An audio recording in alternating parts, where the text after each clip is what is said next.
भाइयों और बहनों, आपका अपना चौपाल पर आपका स्वागत है। मेरा नाम प्रेम है। यहाँ मैं आपको गीता प्रेस गोरखपुर द्वारा प्रकाशित कल्याण की उन कथाओं को सुनाता हूँ जिन्हें मैं बचपन में अपने पिताजी को पढ़कर सुनाया करता था।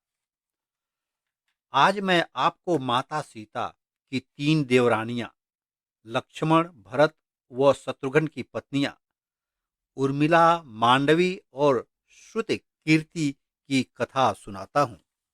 मांडवी और श्रुतकीर्ति ये दोनों राजा जनक के भाई कुशध्वज की कन्याएं थीं और उर्मिला साक्षात राजा जनक की पुत्री थी। जनक का असली नाम शीरध्वज था। सीता के विवाह के साथ ही मांडवी आदि तीनों कन्याओं का विवाह भरत आदि तीन भाइयों के साथ हुआ था।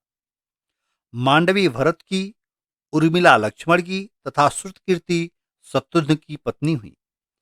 जिस प्रकार भरत आदि तीनों भाइयों का श्री रामचंद्र जी के प्रति अलौकिक प्रेम था, उसी प्रकार मांडवी आदि तीनों बहनें भी सीता जी के प्रति अटूट प्रेम रखती थीं। इन चारों बहनों ने महाराज दशरथ के घर में आकर अपूर्व सुख, शांति एवं सौहार्द की सृष्टि कर दी।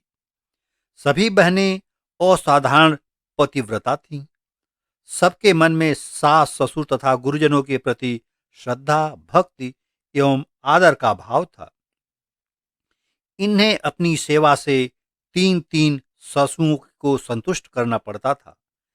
किसी भी सासू ने कभी भी यह अनुभव नहीं किया कि इनमें से अमुक तो मेरी सगी पतोहू है और अमुक सौतेली। इन राजकुमारियों ने अपने स्वार्थ त्याग, सहनशीलता, धर्मपरायणता, विनय, संयम, सेवा, सौहार्द, सदाचार एवं सुशीलता आदि सद्गुणों से सबके हृदय को जीत लिया था। पति के प्रति प्रेम और भक्ति, जेठ के प्रति श्रद्धा और आदर तथा देवर के प्रति उदारता एवं वात्सल्य, इन सबके स्वाभाविक गुण थे। यही कारण था कि महाराज दशरथ के विशाल परिवार में पुत्रों और पुत्र वधुओं को लेकर कभी कोई विवाद खड़ा नहीं हुआ। किसी के मन में कोई स्वार्थ था ही नहीं। सभी दूसरों को सुख पहुंचाना ही अपना धर्म समझती और इसी में सुख मानती थी। मंथरा की प्रेरणा से कैकेयी ने जब राम के लिए वनवास का वरदान मांगा, उस समय मांडवी लज्जा से गड़ गई। सबसे अधिक चोट उसी के हृदय को पहुंची थी। उसने अनुभव किया, सास के अविवेक के कारण मैं और मेरे पतिदेव सबसे अधिक कलंकित हुए। वह जानती थी माता कौशल्या और सुमित्रा मुझ पर संदेह नहीं करेंगी तथा दूसरों के मन में ऐसा विचार उठ सकता है कि मांडवी ने ही यह आग लगाई होगी। उसी ने अपना कोई स्वार्थ साधने के लिए पति और सास के हृदय पर कोई विपरीत प्रभाव डाला होगा। उसका हृदय फटा जा रहा था। उसकी बरसती हुई आंखें ही बता रही थीं कि उसके हृदय में कितनी पीड़ा थी। उर्मिला और श्रुतकीर्ति को भी इसी अप्रत्याशित घटना से बड़ी पीड़ा पहुंची थी। इन बहनों ने शालीनता इतनी थी कि स्वयं आगे होकर किसी बात का विरोध न कर सकी। देवतुल्य जेठ का वनवास, अपनी लक्ष्मी सी बहन का तपस्विनी बनकर वन में जाना आदि बातें ऐसी थीं जिनकी याद करके उनका कोमल हृदय क्षण भर के लिए भी चैन नहीं पाता था। किंतु उनकी इन आंतरिक वेदना को अंतर्यामी के सिवा और कोई न देख सका।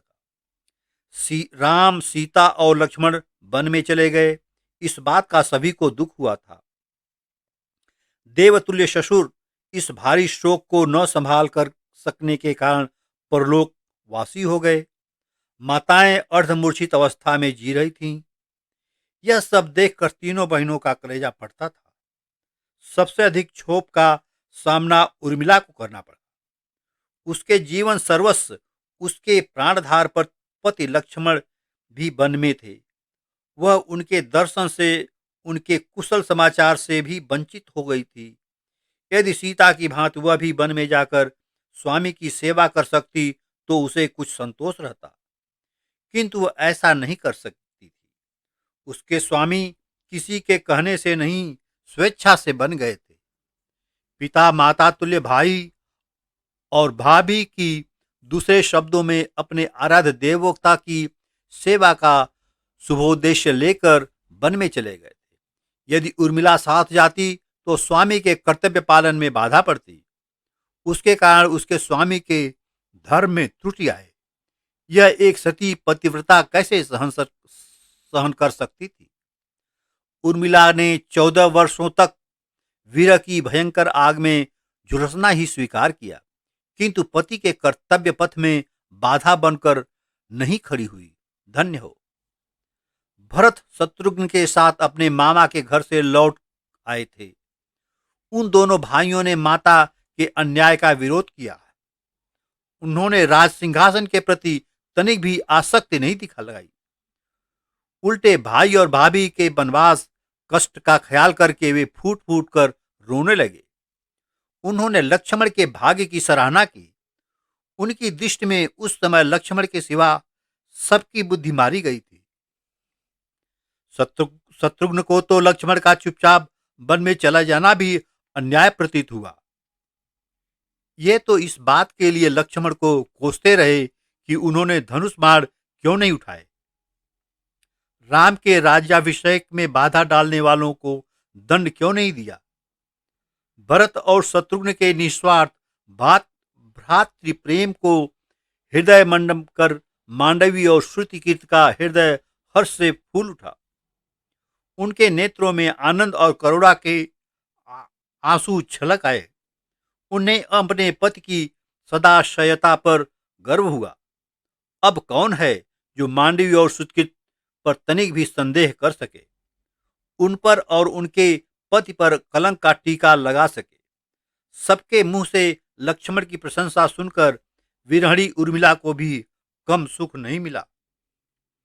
भरत के साथ सब लोग श्री राम और सीता से मिलने के लिए बन गए। उन्हें वन में भेजने वाली कैकेयी भी उस सुख से वंचित न रह सकी, किंतु मांडवी और उर्मिला और श्रुतकीर्ति को उस समय भी मन मारकर अयोध्या के राजभवन में ही रहा जाना पड़ा। ये तीनों बहनें चाहती थीं कि हम भी बहन से मिलाएं, जेठ के चरणों का दर्शन कर लें, और उर्मिला के तो जीवन सर्वस्व ही वहां थे। वह दूर से ही उनका दर्शन करके छाती शीतल कर लेना चाहती थी। उन तीनों का हृदय हाहाकार कर रहा था, किंतु उनके मनों में इस बात से बड़ी शांति और सुख था कि वे वियोग की आग में भी जलकर अपने अपने स्वामियों के धर्म पालन में सहायक हो रही हैं। इसलिए वह आग भी उनके लिए सुखदायिनी थी। भरत वन से लौट आए, साथ ही अन्य सब लोग भी आ गए। भाई और भाभी के कष्ट का अनुमान करके भरत ने भी वैसा ही जीवन अपनाया। वे कंद अमन बलकल बसन होकर जटा बढ़ाए नंदीग्राम की कुटी में जा बैठे। शत्रुघ्न भी उन्हीं की सेवा में लग गए। अयोध्या के राजभवन में 3 विरहणियां 14 वर्ष तक एक एक दिन अंगुलियों पर गिनती रहीं। किसी को बीच में पति का दर्शन नहीं हुआ। सीता वन में रहकर भी पति के समीप थी, किंतु मांडवी, उर्मिला और श्रुतकीर्ति महल के भीतर रहकर भी पति से दूर, अत्यंत दूर थी। इनमें भी अंतर इतना ही था कि मांडवी और श्रुतकीर्ति को नंदीग्राम से पति के समाचार मिलते रहते थे, किंतु उर्मिला के भाग में यह भी नहीं था। इस प्रकार राजा जनक की चारों कन्याएं दोनों कुलों का मर्यादा का ध्यान रखती हुई त्याग और तपस्या का जीवन व्यतीत करती रहीं। उनके मन में कभी किसी के प्रति किसी शिकायत की कल्पना भी नहीं हुई। इस त्याग और तपस्या का फल उन सब के लिए अच्छा ही हुआ। दुख के दिन बीत गए, सुख के दिन आए। चारों बहनें एकत्र हुई। उन्हें पति का संयोग सुलभ हुआ। मांडवी के दो पुत्र हुए, तक्ष और पुष्कल। दोनों ही बड़े वीर थे। पुष्कल ने शत्रुघ्न के साथ संपूर्ण देशों में घूमकर श्री रामचंद्र जी के अश्वमेघ यज्ञ संबंधी अश्व की रक्षा की थी। तक्ष और पुष्पक ने तक्ष और पुष्कल ने भरत के साथ केकय देश में जाकर वहां रहने वाले 3 करोड़ गंधर्वों को परास्त किया और सिंध नदी के दोनों तटों पर अपने विशाल साम्राज्य की स्थापना की। भरत ने वहां दो स्मृतिशाली नगर बसाए, गंधर्व देश सिंध, वे तक्ष के नाम पर तक्षशिला की नाम की नगरी बसाई, और गांधार देश अफगानिस्तान में पुष्कल के नाम से पुष्कलावती नाम की पुरी बसाई गई। उर्मिला के भी दो पुत्र हुए, दंग और चंद्रकेतु। उन दोनों का कारुपथ नामक देश का प्रभुत्व प्राप्त हुआ। अंगद ने अंगदिया नाम की राजधानी बनाई और चंद्रकेत ने चंद्रकांत नामक नगर बसाया। श्रुतकीर्ति के भी दो ही पुत्र थे। एक का नाम सुबाहु था और दूसरे का शत्रुघाती। सुबाहु मथुरा के राजा हुए और शत्रुघाती वैदिश नगर के। अंत में भरत आदि तीनों भाई श्री रामचंद्र जी के साथ ही सरयू के गोप्रतार घाट में डुबकी लगाकर परम धाम को पधार गए।